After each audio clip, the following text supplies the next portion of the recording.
Start करते हैं forecast next week में क्या हो सकता है और क्या इस वीक की क्लोजिंग रही है। गोल्ड ने बहुत ज़्यादा मैनिपुलेट ऑलरेडी कर दिया है।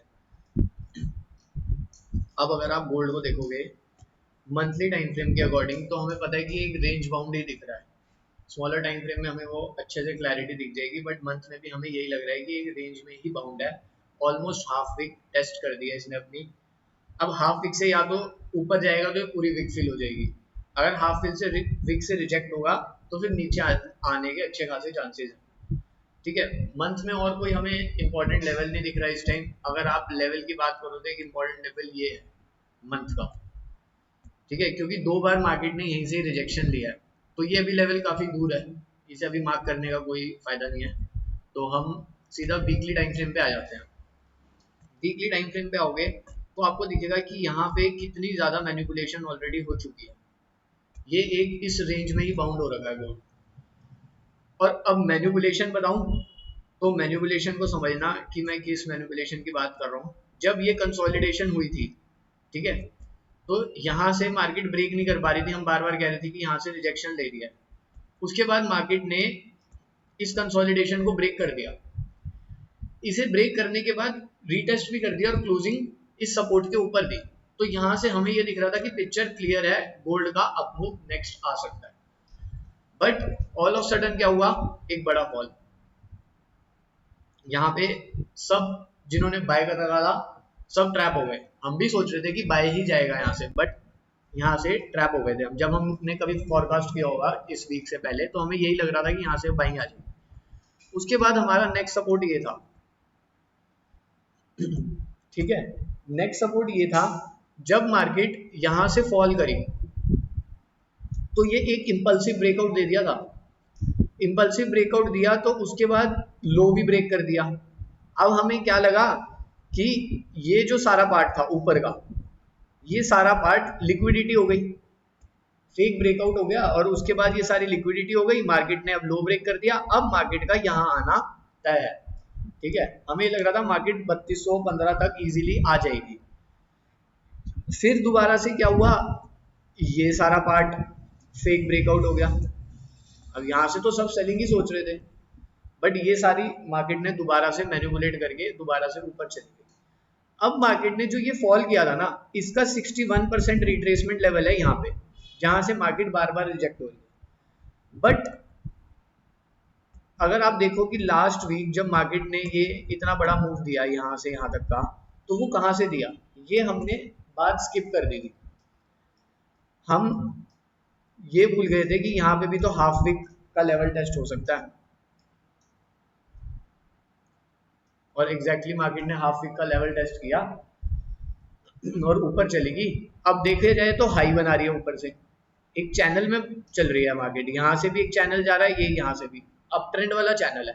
ठीक है, अब आप देखोगे कि कमिंग वीक में हमारा जो इस कैंडल का हाफ वीक का लेवल है वो भी बहुत इंपॉर्टेंट रहने वाला है। दो ये कैंडल रेड क्लोज हुई है, बट मार्केट इसका हाफ वीक का लेवल भी अच्छा एक सपोर्ट बना सकती है, जो कि हमारा हो गया 3330 का लेवल। अब आ जाओ डेली टाइम फ्रेम में। डेली टाइम फ्रेम में आपको ये दिखेगा कि मार्केट इसके कंपैरिजन में क्या बनाया, हाई। फिर दोबारा से काइंड ऑफ हाई कह लो या उसी लेवल पे मार्केट चल रही है, नीचे से बना रही है हायर हाई। एक ये बहुत इंपॉर्टेंट जोन है मार्केट के लिए इस टाइम, जिसका ब्रेक होना बहुत जरूरी है अगर मार्केट को यहाँ तक के लिए ट्रैवल करना है, अपना ऊपर ट्रैवल करना है। तो ये मैं एक्सपेक्ट कर रहा था कि शायद कल ब्रेक हो जाए, बट मार्केट ने आज फिर क्लोजिंग दे दी हमें नीचे। अब आप जस्टिफाई नहीं कर पा रहे हो कि मार्केट में एग्जैक्टली हमें नेक्स्ट वीक बाय की ट्रेड ढूंढनी है या सेल की ढूंढनी है, क्योंकि अभी स्ट्रक्चर ही नहीं क्लियर हो पा रहा। यहाँ से लग रहा है कि ये रेजिस्टेंस नहीं ब्रेक कर पा रही, नीचे से मार्केट हायर हाई बना रही है तो सेल कैसे करते हैं, ऊपर से मार्केट रेजिस्टेंस नहीं ब्रेक कर पा रही तो बाय कैसे कर लें। तो ऐसे केस में अगर आपको लग रहा है कि थोड़ा सा कंफ्यूजिंग स्ट्रक्चर है, जबरदस्ती ट्रेड हमने कभी भी नहीं करना। ट्रेड ना करो, 2 दिन ना करो, 3 दिन ना करो, क्या पता मंडे के दिन ही हमें ये क्लोजिंग यहाँ मिल जाए।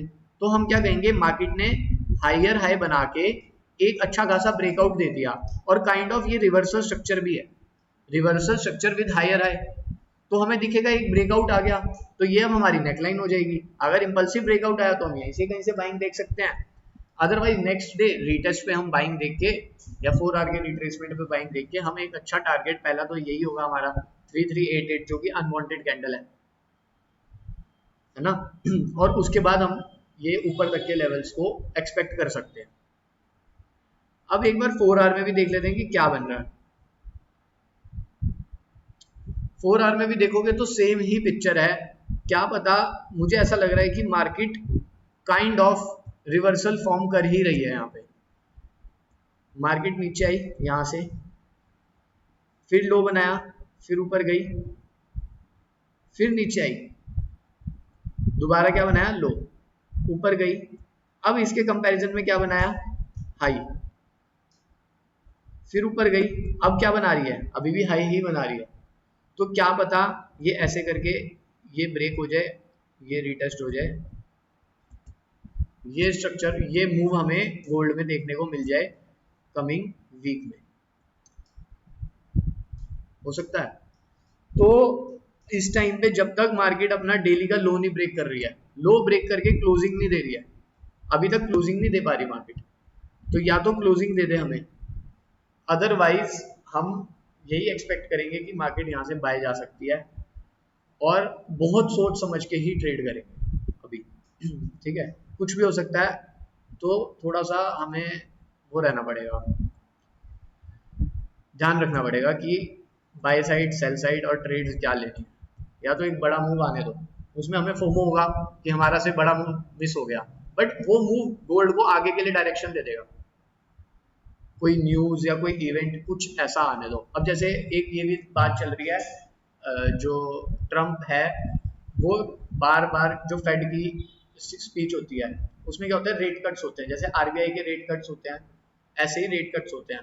तो जो ट्रम्प है वो बार बार पोवेल को फोर्स कर रहा है कि 1%, शायद यही है, एक बार वेरीफाई कर लेना, 1% से रेट कट कर दो, ठीक है, उससे क्या होगा, इकोनॉमी थोड़ी बूस्ट हो जाएगी, लोन्स वगैरह सस्ते हो जाएंगे, और तो वो पोवेल कर नहीं रहा है। और ट्रम्प का क्या अब माइंडसेट है कि पोवेल को उसकी पोजीशन से हटाना है, वो इस चीज के पीछे लगा हुआ है क्योंकि वो ट्रम्प की मान नहीं रहा है।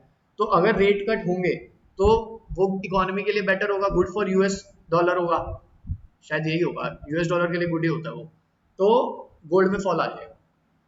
जो भी होगा हमें गोल्ड से मतलब है, हमें यूएस करेंसी से कोई मतलब नहीं है। अगर रेट कट होगा तो एक बहुत बड़ा मूवमेंट आएगा, तो वो बड़ा मूवमेंट हमारे लिए डायरेक्शन दे जाएगा, ठीक है। तो कुछ ऐसे इवेंट्स की मे बी वेट हो रही हो, ये कंसोलिडेशन इसी वजह से हो, तो कुछ भी हो सकता है, हमें बहुत सोच समझ के इसमें कमिंग वीक में ट्रेड करें।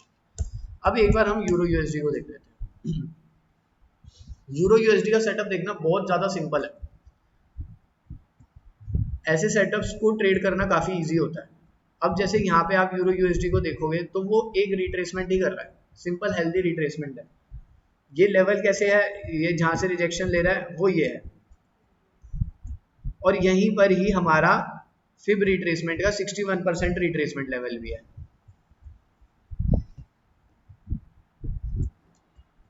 हमारा कॉन्टिन्यूस मूव कहां से स्टार्ट हुआ था,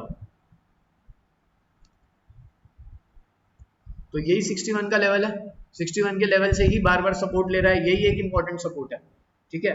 मैं क्या एक्सपेक्ट कर रहा था, कल के दिन हमारी क्लोजिंग ईएमए से ऊपर हो जाएगी और ये मार्केट इसका हाई बना देगी, तो स्मॉलर टाइम फ्रेम में आपको रिवर्सल स्ट्रक्चर का breakout with retest and a move दिख जाता, तो हमें ये कंफर्मेशन हो जाती है कि नेक्स्ट वीक में यूरो यूएसडी ऊपर पक्का जाएगा।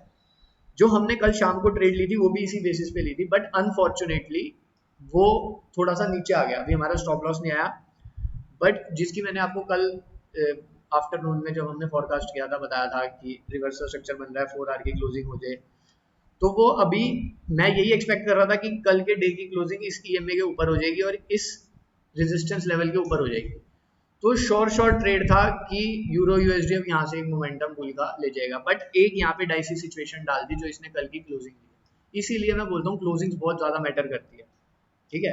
तो हम डे की क्लोजिंग तो नहीं देख सकते, अगर हम डेली बेसिस पे ट्रेड कर रहे हैं तो वो उस दिन की डे की क्लोजिंग तो नहीं देख सकते, एटलीस्ट 4 आवर की क्लोजिंग का तो वेट कर सकते हैं, 1 आवर की क्लोजिंग का तो वेट कर सकते हैं। तो जैसे इसमें डे में हमें पिक्चर ऐसी दिख रही है तो वो 1 आवर में भी हमें पता लग जाता है यहाँ ट्रेड लेनी चाहिए या नहीं लेनी चाहिए। 4 आवर में आप देखोगे तो मार्केट ने काइंड ऑफ एक रिवर्सल स्ट्रक्चर बना दिया अपना। मैं सिर्फ डिलीट कर रहा हूँ, हमारे पास लेवल आ चुका है। ये एक रिवर्सल स्ट्रक्चर बन चुका है, उसका ब्रेकआउट भी आ गया था, पूरा proper inverted head and shoulder बनाया मार्केट ने, ब्रेकआउट आ गया। मैं तो बहुत इजीली ये बिग फिल मान रहा था कि हो जाएगी, बट कल मार्केट ने मोमेंटम भी दिया, अच्छा ब्रेकआउट भी दिया, फिर नीचे आ गई। हमने अपना स्टॉप लॉस इस अनवांटेड कैंडल के नीचे ही लगाया था। अब अनवांटेड कैंडल पे मार्केट सपोर्ट ले रही है, इसके कंपैरिजन में लो नहीं बना रही, हाई ही बना रही है, तो मे बी ये दोबारा से कंटिन्यू करके यहाँ तक चले जाए।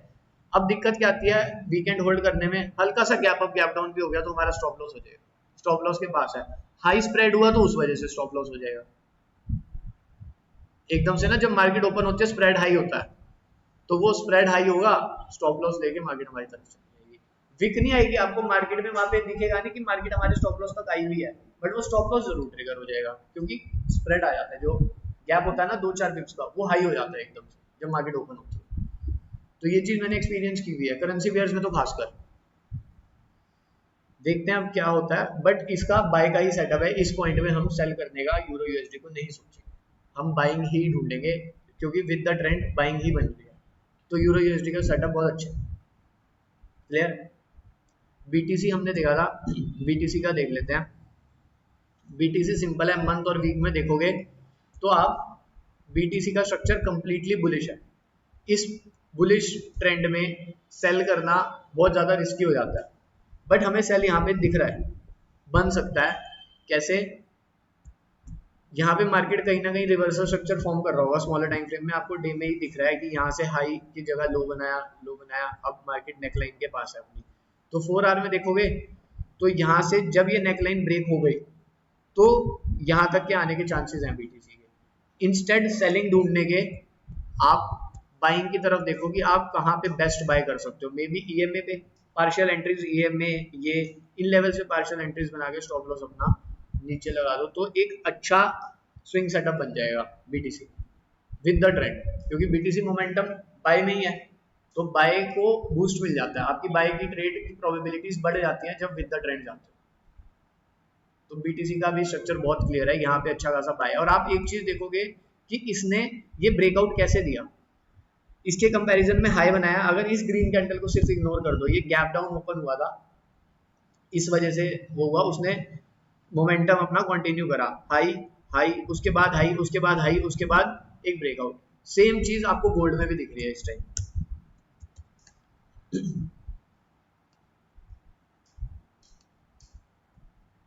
सेम चीज, high high high high, may be कल की कैंडल, मंडे कैंडल एक ब्रेकआउट दे दे तो वो मोमेंटम कंटिन्यू हो जाएगा। आप चाहे कंपेयर कर लो, ऑलमोस्ट सेम चीज बन जाएगी। तो रिपीट होती हैं चीजें, तो आप देखना एक बार कि कैसे क्या हो सकता है। बाकी हम देखते हैं मंडे को, थोड़ा सा देखेंगे कि कैसे मार्केट स्टार्ट हुई, उस अकॉर्डिंग हम अपनी ट्रेड्स प्लान करें। क्लियर। बीटीसी यूएसडी में तो फिर हम अपने लॉट साइज को कंट्रोल रखें, बहुत कंट्रोल रखना है।